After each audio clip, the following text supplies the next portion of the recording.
မြမမိုင်းတလျှောက်မှာအင်အားကြီးမှဆုံးစစ်မှတ်အနိုင်ရဆုံးနဲ့နေမီအကျေပြန့်ဆုံးဖြစ်ခဲ့တဲ့လို့နောက်ဆုံးမှာတော့မြေရီစံကန်နဲ့တူးကျင်ဘဝကိုရောက်ရှိသွားခဲ့ရတဲ့မင်းသက်တစ်ခုရှိခဲ့ပါတယ်။အဲ့ဒီမင်းသက်ကတော့အခြားမဟုတ်ပါဘူး။တမိုင်းဝင်ကုန်းမောင်မင်းသက်ပဲဖြစ်ပါတယ်။19ရာစုအကုန်နဲ့18ရာစုအစပိုင်းမှာတောင်ကူမင်းသက်ရဲ့ဒုတိယမြန်မာနိုင်ငံတော်ကြီးဟာ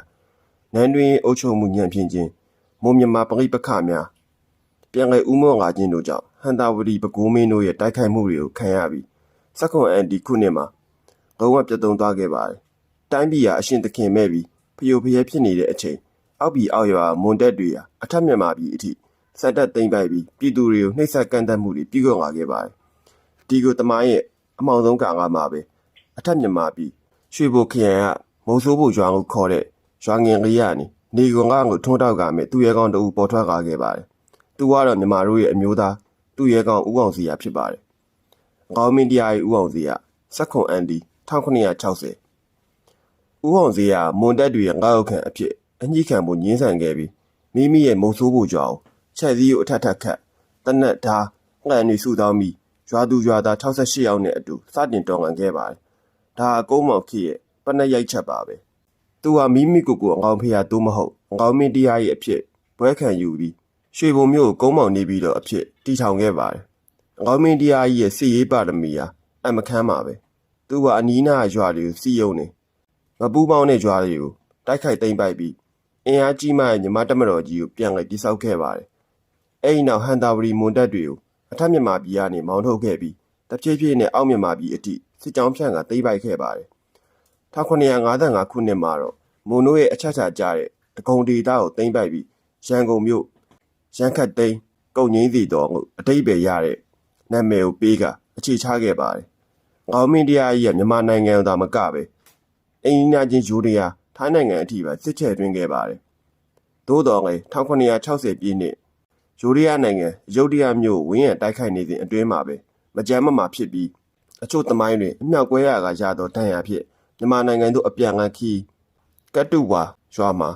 နေရဆန်ခဲ့ပါတယ်။သူကနန်းသက်၈နှစ်သာစိုးစံခဲ့ရပေမဲ့ပြိုကွဲနေတဲ့တိုင်းပြည်ကိုပြန်လည်စုစည်းပြီးတတိယမြန်မာနိုင်ငံတော်ကြီးကိုပခတ်ကနေပြိုးထောင်ပေးခဲ့သူဖြစ်ပါတယ်။နောင်တော်ကြီးမင်း1960 1963ကောင်းမင်းတရားကြီးနေရဆန်ပြီးရဲ့နောက်မှာတော့တားကြီးဖြစ်တဲ့တိရိတုဒ္ဓမရာသာခေါ်နောင်တော်ကြီးမင်းနန်းတက်ခဲ့ပါတယ်။သမီးတော်ရဲ့ဆန္ဒအရတားစီမိသက်မဟုတ်ပဲညီကိုအရင်တွေအစင်လိုက်နန်းတက်ရမယ်ဆိုတဲ့စီကံကြောင့်တားကြီးကအရင်နန်းတက်ခဲ့တာပါ။နောင်တော်ကြီးမင်းရဲ့နန်းတက်ဟာတိုတောင်းပင်မဲ့အငုံမငိမ်မသက်ဖြစ်ခဲ့ပါတယ်။တုံးလက်ထက်မှာခမည်းတော်ရဲ့တက်စာရှိစစ်သူကြီးတအူးဖြစ်တဲ့မင်းကောင်တော်ရဲ့ထားကအင်းဝါကနေပုံကန်ခဲ့တဲ့တုံးမိမိရဲ့ညီတော်ဖြစ်သူညီတူမင်းသားနောက်ပိုင်းစင်ဖြူရှင်မင်းကလည်းနန်းပငိန်ကိုမျက်စိကျနေခဲ့ပါတယ်။နောင်တော်ကြီးမင်းဟာပုံကန်မှုအားလုံးကိုရဲရဲဝံ့ဝံ့နှိမ်နင်းခဲ့ပြီးစကိုင်းမြို့ခိတမြို့တော်အဖြစ်ပြောင်းရွှေ့စူးစမ်းခဲ့ပါတယ်။အုပ်ချုပ်ရေးတပ်တန်း3နှစ်အကြာမှာ1963ခုနှစ်မှာတော့နောင်တော်ကြီးမင်းကွယ်လွန်ခဲ့ပါတယ်။စစ်ရေးအင်အားအထွတ်အထိပ်နဲ့ကဘာကျော်စစ်ပွဲများ1963 1982နောင်တော်ကြီးမင်းကကွယ်လွန်ပြီးနောက်မှာတော့မြမတမိုင်းမှာစစ်ရေးစွမ်းရည်အပြောင်မြောက်ဆုံးကိုသတ်မှတ်ရမယ်မင်းတစ်ပါးနန်းတက်လာပါတယ်။သူကတော့ငေါင်းမင်းတရားကြီးရဲ့ဒုတိယသားတော်မြေတူးမင်းသားခေါ်စင်ဖြူရှင်မင်းပဲဖြစ်ပါတယ်။စင်ဖြူရှင်မင်း1963 1986စင်ဖြူရှင်မင်းဟာနန်းတက်ချင်းမှာပဲမြို့တော်ကိုစကိုင်းကနေအင်းဝါကိုပြန်လည်ပြောင်းရွှေ့ခဲ့ပါတယ်။သူ့ရဲ့ရည်မှန်းချက်ကခမည်းတော်မပြီးဆုံးသေးတဲ့ယူရီးယားနိုင်ငံကိုအောင်နိုင်ရေးဖြစ်ပါတယ်။သူဟာစစ်ကြောင်းနှစ်ကြောင်းခွဲပြီးယူရီးယားကိုစစ်ချီခဲ့ပါတယ်။တစ်ကြောင်းကတော့စစ်သူကြီးနေမျိုးတီဟာပတိဦးဆောင်တဲ့မြောက်ပိုင်းစစ်ကြောင်းဖြစ်ပြီးနောက်တစ်ကြောင်းကတော့စစ်သူကြီးမဟာနောရထားဦးဆောင်တဲ့တောင်ပိုင်းစစ်ကြောင်းဖြစ်ပါတယ်။1960ခုနှစ်မှာတော့နှစ်ပေါင်း100ကျော်ကြာအထီးကျန်ဝင်ကြွားနေတဲ့ယူရီးယားမြို့တော်အယုဒ္ဓယကိုမြန်မာတပ်တွေကအောင်မြင်သွားမိတိုက်ဖြတ်စည်းပြီးတိမ့်ပိုက်နိုင်ခဲ့ပါတယ်။ဒါပေမဲ့ယူရီးယားစစ်ပွဲထက်ပုံမကြီးမားတဲ့စိန်ခေါ်မှုကြီးတစ်ခုမြန်မာနိုင်ငံကိုရိုက်ခတ်လာပါတယ်။အဲ့ဒါကတော့ထိုခေတ်ကာလကကမ္ဘာအင်အားအကြီးဆုံးဖြစ်တဲ့တရုတ်နိုင်ငံရဲ့မန်ချူအင်ပါယာနဲ့စစ်ဖြစ်ရခြင်းပါပဲ။ကျိုင်းတုံနယ်စပ်ကုန်သွယ်ရေးပြဿနာလေးကနေစတင်ခဲ့တဲ့ဒီစစ်ပွဲမှာမန်ချူဧကရစ်ချန်လုံးဟာအင်အားတောင်းချီရဲ့တရုတ်တပ်မတော်ကြီးကိုမြန်မာနိုင်ငံထဲကို၄ချိန်တိုင်ဆင်လွှတ်ကျူးကျော်စေခဲ့ပါတယ်။ဒီနေရာမှာမြန်မာတို့ရဲ့ပါရမီရှင်စစ်သူကြီးမဟာတီဟတူရတဲ့ဆွမ်းဆောင်ချက်ကသမိုင်းတွင်ခဲ့ပါတယ်။မြန်မာတပ်တွေကနီးပြူဟာမြောက်များစွာနဲ့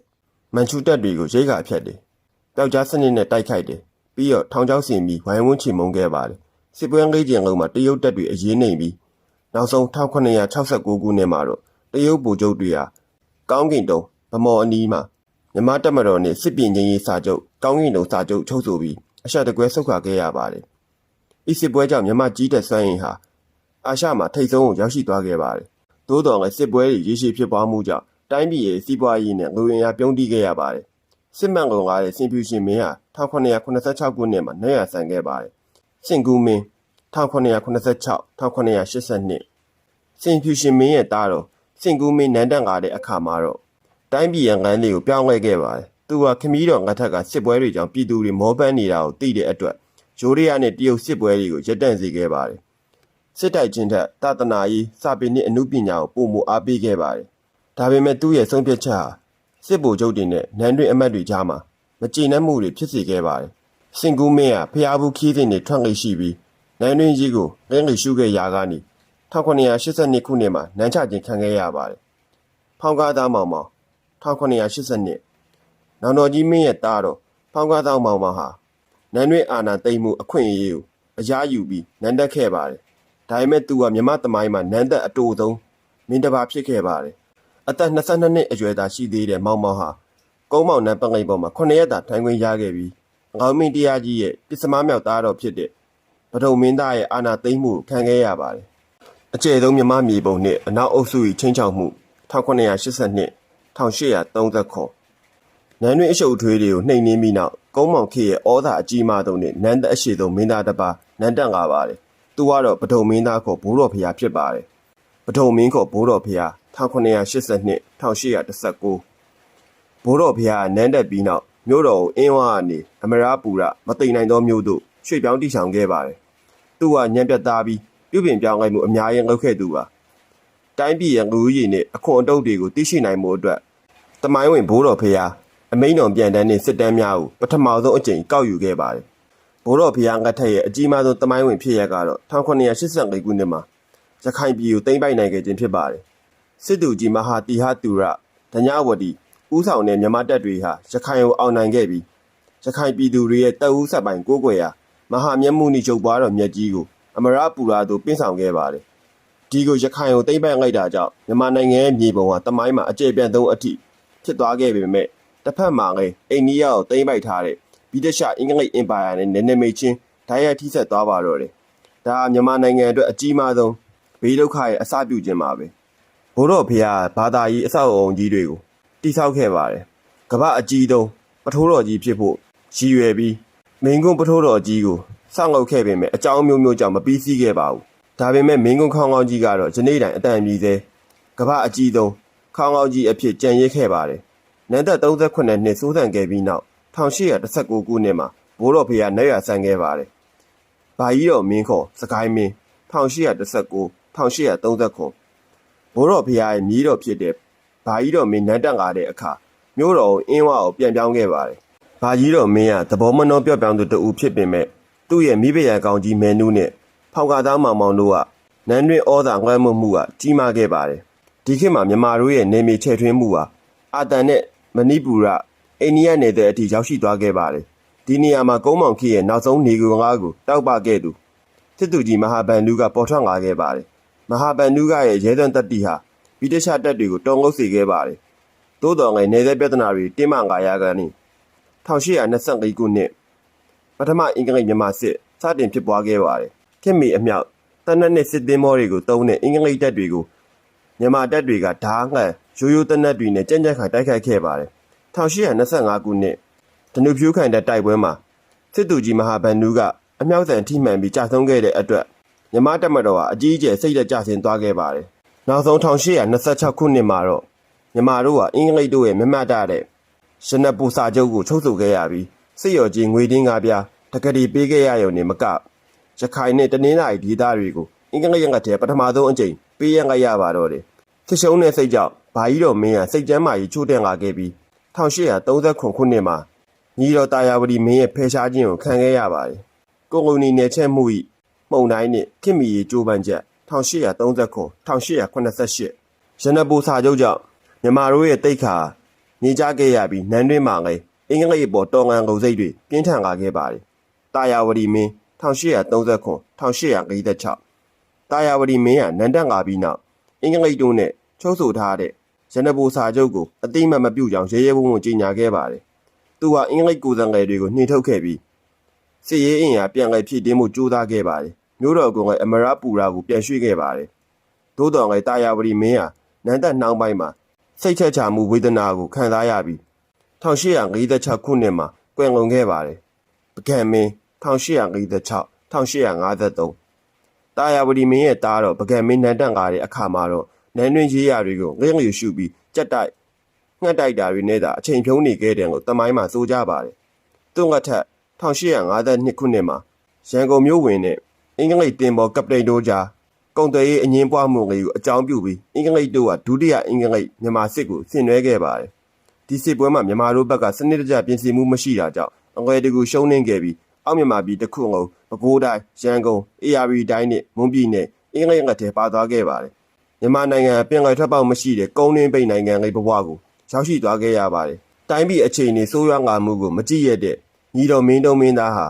ပကံမင်းကိုနန်းချပြီးထိနိုင်ရယူခဲ့ပါတယ်။မင်းတုံးမင်း1853 1888မင်းတုံးမင်းကြီးကကုန်းမောင်မင်းသက်မာနေမကမြမတမိုင်းမှာပါအမျှော်မြင်ရှိသောပြည်သူအချစ်ဆုံးမင်းသားတစ်ပါးဖြစ်ပါတယ်။သူဟာအင်္ဂလိပ်တို့ရဲ့ဤပညာတာဝန်မှုကိုအတိအမှတ်ပြုပြီးတိုင်းပြည်ကိုစစ်ရေးထက်ဉာဏ်ပညာတန်တမန်ရေးရာတွေနဲ့ကာကွယ်ဖို့ကြိုးစားခဲ့ပါတယ်။မင်းတုံးမင်းကြီးက1859ခုနှစ်မှာစတုတ္ထမြောက်မြို့တော်ဖြစ်တဲ့ရတနာဘုံမန္တလေးနေပြည်တော်ကြီးကိုတည်ထောင်ခဲ့ပါတယ်။တိုင်းပြည်ခင်မီသေးဖို့အတွက်ဒင်းကားဆက်ယုံရက်ကန်းဆက်ယုံတန်ရင်ကျိုဆက်ယုံအပါအဝင်ဆက်ယုံပေါင်း90ကျော်တိစောက်ခဲ့ပါတယ်။မြန်မာပထမဆုံးသတင်းစာဖြစ်တဲ့ရတနာဘုံနေပြည်တော်သတင်းစာကိုထုတ်ဝေစေခဲ့ပါတယ်။တော်ဝင်ပညာတော်သင်တွေကိုပြင်သစ်အီတလီနဲ့အင်္ဂလန်နိုင်ငံတွေကိုဆင်းလွှတ်ပြီးခင်မီပညာရပ်တွေကိုသင်ယူစေခဲ့ပါတယ်။သာသနာရေးအနေနဲ့လည်းပစ္စမသင်္ကာရဏတင်ခဲ့ပြီးကမ္ဘာအကြီးဆုံးစာအုပ်ကြီးဖြစ်တဲ့ကုသိုလ်တော်ကျောက်စာချက်တွေကိုထုစစ်ခဲ့ပါတယ်။မင်းတုံးမင်းကြီးရဲ့ညာကယုံကတော့မိမိရဲ့ညီတော်ကနောင်မင်းသားကြီးဖြစ်ပါတယ်။ကနောင်မင်းသားကြီးကမြန်မာတပ်မတော်ကိုခင်မီရိုင်းဖယ်တွေအမြောက်တွေထုတ်လုပ်နိုင်အောင်စက်မှုအင်ဂျင်နီယာအဖြစ်ဦးဆောင်ခဲ့သူပါ။ဒါပေမဲ့ဝမ်းနည်းစရာကောင်းတာ1866ခုနှစ်မှာမင်းတုံးမင်းကြီးရဲ့သားတော်တွေဖြစ်တဲ့မြင်းကုန်းမင်းသားနဲ့မြင်းကုန်နိုင်မင်းသားတို့ကနန်းမကိန်ကိုလောဘတက်ပြီးအာဏာသိမ်းဖို့ကြိုးစားရာကနေအနာဂတ်မြမမျှော်လင့်ချက်ဖြစ်တဲ့ကနောင်မင်းသားကြီးလောက်ကြံခံခဲ့ရပါတယ်။ဒါကမင်းတုံးမင်းကြီးအတွက်ရောမြန်မာနိုင်ငံအတွက်ပါအစားထိုးမရတဲ့ဆုံးရှုံးမှုကြီးဖြစ်ပြီးခင်မီရဲ့လုပ်ငန်းစဉ်တွေအားလုံးရပ်တန့်သွားခဲ့ရပါတယ်။1888ခုနှစ်မှာတော့မင်းတုံးမင်းကြီးနေရဆန်ခဲ့ပါတယ်။တမိုင်းဝင်ပါတော်မူခြင်းနဲ့ကုန်းမောင်ခေဏီကုန်း1888 1885မင်းတုံးမင်းကြီးနေရဆန်ကန်နီးမှာနန်းတွင်ရေးရာအလုံးရုံးရင်းဆန်ကန်ဖြစ်နေခဲ့ပါတယ်။အာနာကိုချင်းနဲ့စင်ဖြူမရှင်မိဖုရားကြီးဟာမိမိဩဇာငွဲမုံကိုရမယ်မင်းသားငယ်တစ်ပါးကိုနန်းတင်ခဲ့ပါတယ်။တီဘောမင်း1888 1885အတက်ငယ်ရွယ်ပြီးနူးနေတဲ့တီဘောမင်းသားဟာစင်ဖြူမရှင်ရဲ့အကြံစီနဲ့နန်းတက်လာခဲ့ပြီးစင်ဖြူမရှင်ရဲ့သမီးတော်စုဖျားငတ်ကိုမိဖုရားကောင်ကြီးအဖြစ်တင်မြှောက်ခဲ့ပါတယ်။စုဖျားငတ်ဟာပြတ်သားထက်မြက်သူဖြစ်ပေမဲ့နန်းတွင်ပြိုင်ဘက်တွေကိုရှင်းလင်းတဲ့အနေနဲ့နန်းတွင်မင်းကြီးမင်းသားဆွေတော်မျိုးတော်80ကျော်ရဲရဲဆက်ဆက်ကွပ်မျက်ခဲ့ပြီးနန်းတွင်အစုကအပြုံလိုက်တပ်ဖြတ်မှုဖြစ်ပွားခဲ့ပါတယ်။ဒါတီဘောမင်းအစိုးရအတွက်နိုင်ငံတကာတန်တမန်ရေးရာမှာကဲ့ရဲ့တရားဖြစ်ခဲ့ရပါတယ်။ဒီအချိန်မှာအောက်မြန်မာပြည်ကအင်္ဂလိပ်တို့ကအထက်မြန်မာပြည်ကိုသိမ်းပိုက်ဖို့အကွက်ချောင်းနေခဲ့ပါတယ်။တီဘောမင်းကအင်္ဂလိပ်ကိုတံပြန်မှုတင်သစ်နိုင်ငံနဲ့မဟာမိတ်ဖွဲ့ဖို့ကြိုးစားခဲ့ပေမဲ့မအောင်မြင်ခဲ့ပါဘူး။နောက်ဆုံးမှာတော့အင်္ဂလိပ်ပိုင်တစ်ကုမ္ပဏီဖြစ်တဲ့ဘုံမေဘာမကုမ္ပဏီကိုမြန်မာအစိုးရကတစ်ကိုးထုတ်မှုကြောင့်ဒဏ်ရိုက်ခဲ့တဲ့ကိစ္စကိုအင်္ဂလိပ်တို့ကအကြောင်းပြပြီး1885ခုနှစ်